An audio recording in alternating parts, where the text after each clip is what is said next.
Whipta, if I picked up lunch for my whole office except for one coworker? Since the pandemic, I rarely go into the office in person. I go in maybe once a month, and when I do, I like to order out for lunch to try new restaurants.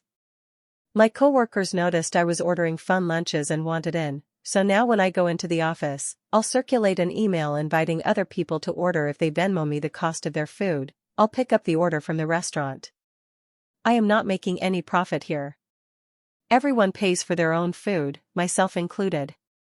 I am simply driving out to pick up the orders and bring them back to the office for people.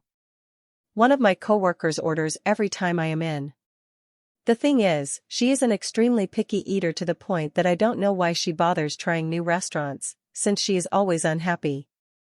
She essentially eats plain meat, and no seasoning, and cannot be ethnic meat, whatever that means, and either plain rice or bread.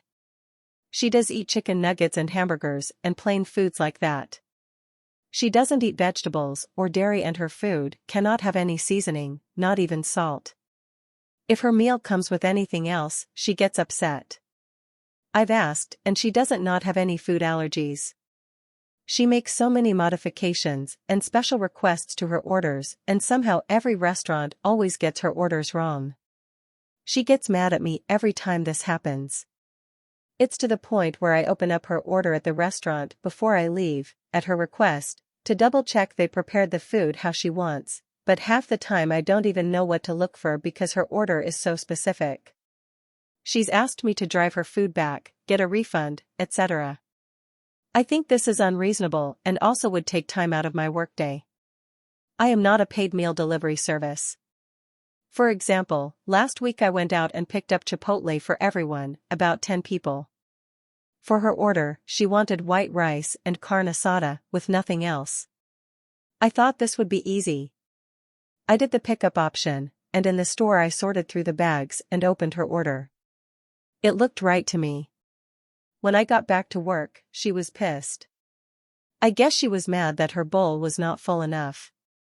She wanted me to leave the office and drive back to Chipotle and ask them to fill it to the top with more rice and carne asada. I refused, because I had a meeting and didn't have time.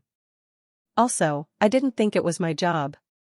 She felt like she didn't get her money's worth and then asked me for a refund. I didn't pay her, and I went to my meeting and haven't spoken to her since.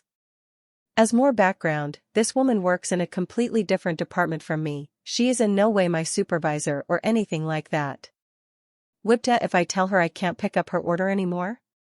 It's getting to the point where my offer to pick up everyone's lunches is stressing me out. It used to be fun to get out of the office to stretch my legs, but now I dread it.